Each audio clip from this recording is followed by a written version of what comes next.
వస్తాను మీ దగ్గరికి. కారుమంచి రమేష్ గారు, ఇక్కడ ఒకటి సరే, పవన్ కళ్యాణ్ గారు ఆయన పార్టీ కోసం చేస్తున్నారా, ఆయన వ్యక్తిగత ఎజెండానా, లేకపోతే ఆయన ముందుగా జనాల్లోకి వెళ్లేందుకు చేస్తున్నట్టు ఒక ప్రయత్నం, అవన్నీ కూడా పక్కన పెట్టేస్తే అసలు వాస్తవంగా ఇప్పుడు జాతీయ సమగ్రతకు విఘాతం కలుగుతోంది అనేటటువంటి ఆందోళన వ్యక్తమవుతోంది రీసెంట్గా జరిగినటువంటి తెలంగాణ ఇష్యూనే.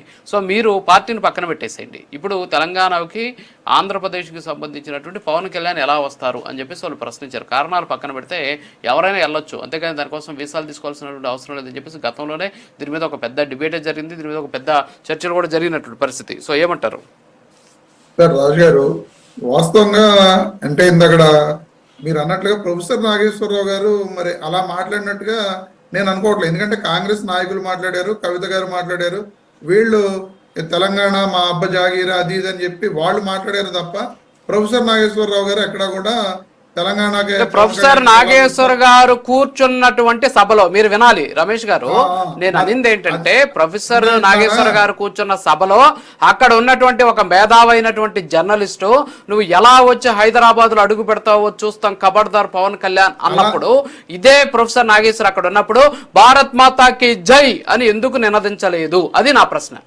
ఇప్పుడు అలా ఎవరు మాట్లాడినా సరే, ఇప్పుడు భారతదేశంలో ఏ రాష్ట్రంలో ఎవరైనా పోటీ చేయొచ్చు, ఎవరికైనా పార్టీ పెట్టుకున్న వాళ్ళు ఎవరైనా సరే వాళ్ళకి అధికారం ఉంది, వాళ్ళకి హక్కు ఉంది. మా రాష్ట్రంలోకి మీరు రావడం కుదరదు, మీరు పోటీ చేయడం కుదరదు అని చెప్పడానికి ఎవరికి రైట్ లేదు. నాకు తెలిసి ఆ తర్వాత రేవంత్ రెడ్డి గారు ముఖ్యమంత్రి గారు మాట్లాడినప్పుడు ఈ పవన్ కళ్యాణ్ గారి ఇష్యూ మీద, పవన్ కళ్యాణ్ గారు ఎప్పుడైనా పోటీ చేయొచ్చు, రావచ్చు, దానికి మాకేం ఇబ్బంది లేదు.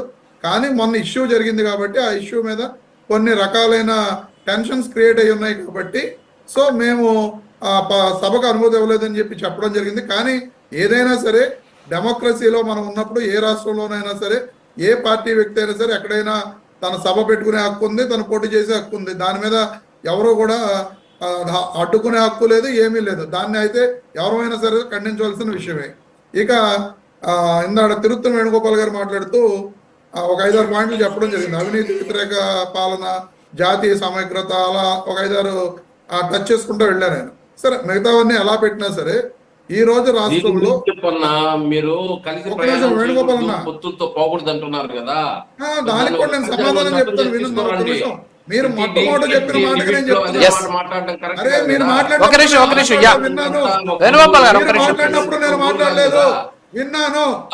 వేణుగోపాల్ గారు ఒక్క నిమిషం, రమేష్ గారు మాట్లాడాక మీరు మాట్లాడుదురు. మాట్లాడు సార్. అవినీతి రహిత పాలన అని చెప్పి పవన్ కళ్యాణ్ గారు చేస్తున్నారు అని చెప్పి చెప్పడం జరిగింది ఆయన. సార్, ఈరోజు ఈ రాష్ట్రంలో మద్యం షాపుల వద్ద ప్రతి చోట కూడా ఉన్న ఎంఆర్పి రేటు కంటే 10 రూపాయల నుండి 20 రూపాయలు, 50 రూపాయలు కూడా ఎక్కువ అమ్ముతున్నారు. మరి పవన్ కళ్యాణ్ గారు ఈ రోజు డిప్యూటీ సీఎం గా ఆయన ఎక్కడ అడ్డుకుంటున్న దాఖలాలు లేవు. ప్రతి చోట కూడా ఎన్నో వీడియోలు చేసి డైరెక్ట్ గా సోషల్ మీడియాలో పెట్టడం జరుగుతుంది. ఎన్నో వీడియో. అదే వేణుగోపాల్ గారు మీరు మాట్లాడిన తర్వాత మీరు మాట్లాడండి. ఇలాగైతే మీరు మాట్లాడలేరు. ఇలాగైతే నేను మాట్లాడిన తర్వాత మీరు సమాధానం చెప్పండి. చెప్తాను. నేను చెప్తాను. మీరు మాట్లాడిన తర్వాత మీరు మళ్ళీ రాజు గారు ఓకే వేణుగోపాల్ గారు ప్లీజ్, రమేష్ గారు మాట్లాడండి ప్లీజ్. వేణుగోపాల్ గారు ప్లీజ్, రమేష్ గారు మాట్లాడండి.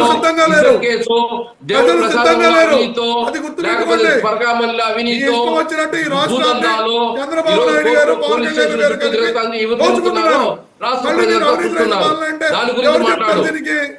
దీనికి అవినీతి రహిత పాలన అంటే ఎవరు చెప్తారు? ఇక మళ్ళీ మీరు మాట్లాడారు.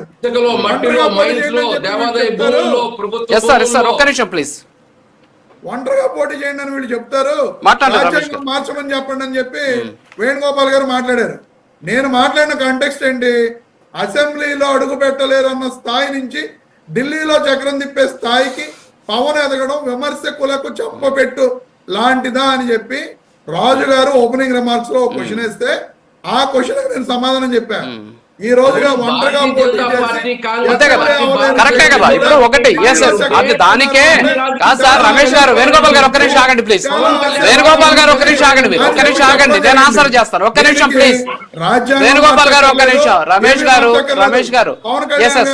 ఎస్ రమేష్ గారు దానికి ఆన్సరే. ఎస్ ఓకే ఓకే రమేష్ గారు పరిస్థితిని తెచ్చుకోమని ఎస్ అర్థమైందా వేణుగోపాల్ ఎస్ ఎస్ దానికి అదే దానికి ఆయన ఆన్సర్ చేస్తున్నారు. సొంతంగా ఎమ్మెల్యేగా పోటీ చేసి గెలిస్తే తప్ప వాళ్ళు ప్రభుత్వాలు ఏర్పాటు చేయాలి, లేకపోతే సొంతంగా పార్టీ పోటీ చేస్తే తప్ప వాళ్ళు ఎమ్మెల్యేగా గెలుస్తారని చెప్పేసి రాజ్యాంగంలో ఎక్కడా లేదు. ఓకే, రాజ్యాంగంలో ఎక్కడా లేదు. అంటే మీరు చెప్పేటటువంటి సిద్ధాంతాలు కాదు ఇక్కడ. రాజ్యాంగం సంకీర్ణ ప్రభుత్వాలని ఎప్పుడో రాజ్యాంగంలో ఉన్నటువంటి అంశాలు అవన్నీ. మరి మీరు అందుకే ఆయన అంటున్నారు వేణుగోపాల్ గారు, మరి రాజ్యాంగాన్ని మార్చండి, రాజ్యాంగాన్ని మార్చండి అని చెప్పి ఆయన అందుకే అంటున్నారు. మరి మీరు రాజ్యాంగాన్ని మార్చండి అంటున్నారు. కరెక్టే సార్, కరెక్టే. పోటీ చేయమని మరి పోటీ చేస్తేనే కదా. ఇప్పుడు ఎంపీలు వచ్చారు, అసెంబ్లీ గేట్ దాటిని అన్నారు, అసెంబ్లీలోకి వచ్చారు, తర్వాత వచ్చేసి రాజ్యసభలోకి వచ్చారు, పార్లమెంట్ లో అడుగు పెట్టారు, మండలిలో అడుగు పెట్టారు, ఈ రకాలుగా అడుగు పెట్టినటువంటి పరిస్థితి కదా. ఇంకా కూడా 2 సంవత్సరాలు దాటినా కూడా అలాగాదు రమేష్ గారు, ఇంకా 2 సంవత్సరాలు దాటినా కూడా ఒంటరిగా పోటీ చేయండి, ఒంటరిగా పోటీ చేయండి. ఏంటిది అసలు? మాట్లాడకూడదు. ఒక్క నిమిషం రమేష్ గారు. సార్ రమేష్ గారు, ఆ రోజుల్లో వైఎస్ రాజశేఖర రెడ్డి గారు ఎన్ని పార్టీలతోటి పొత్తు పెట్టుకున్నారో చూసుకోండి ఫస్ట్. అలాగా సార్, ఆ రోజుల్లో ఎన్ని పార్టీలతో పొత్తు పెట్టుకున్నారో చూడండి ఒకసారి. ఎంతమందితోటి ఆ రోజు ఎంతమంది ఇవన్నీ కూడా చరిత్ర. మీరేదో ఈ రోజు వచ్చేసి మీ పార్టీతో ఎవరు పొత్తు పెట్టుకోలేదని చెప్పేసి మిగతా పార్టీలు పొత్తు పెట్టుకోకూడదని చెప్పడం కరెక్ట్ కాదు కదా. కాదు సార్ రమేష్ గారు, మీ పార్టీతో పొత్తు పెట్టుకునే పార్టీలు లేవు, అందుకనే మిగతా పార్టీలు కూడా పెట్టుకోకూడదు అంటే అలాగా? సంకీర్ణ ప్రభుత్వాలు అనేది భారత రాజ్యాంగంలో ఉన్నటువంటి ఒక క్లాజ్. అది సంకీర్ణ ప్రభుత్వాలు ఏర్పడచ్చు. పవన్ కళ్యాణ్ నలుగురితో 5 మందితో పోయాడా పక్కన పెట్టండి. కాదు సార్, నలుగురితో పోయారా 5 మందితో పోయి ఆయన ప్రభుత్వాన్ని ఏర్పాటు చేశారా పక్కన పెట్టండి. ఆయన ఎలా గెలిచారో పక్కన పెట్టండి. మీరు ఎలా ఓడిపోయారో కనీసం ఇప్పటికైనా సరే ఆలోచించండి. దాన్ని వదిలేసి ఎంతసేపు పవన్ కళ్యాణ్ ఒంటరిగా పోటీ చేయాలి, ఒంటరిగా పోటీ చేయలేనోడు అసెంబ్లీలో అడుగు పెట్టారని చెప్పేసి మాట్లాడడం కరెక్ట్ కాదు కదా. Okay sir, okay. నేను ఈ రోజు చాలా కూల్ గా డిబేట్ చేయాలనుకుంటున్నాను. ఎస్ సార్, ఒక్క నిమిషం వేణుగోపాల్ గారు, టైం అవుతుంది ప్లీజ్. ఎస్ ఒక్క నిమిషం. కుప్పంలో చంద్రబాబు నాయుడు గారు ఒంటరిగా పోటీ చేసినా గెలుస్తాడు. కానీ పవన్ కళ్యాణ్ గారు ఈ రాష్ట్రంలో ఉన్న 175 నియోజకవర్గాల్లో ఒంటరిగా పోటీ చేసి గెలవలేని నాయకుడు పవన్ కళ్యాణ్ గారు. అది చెప్పండి.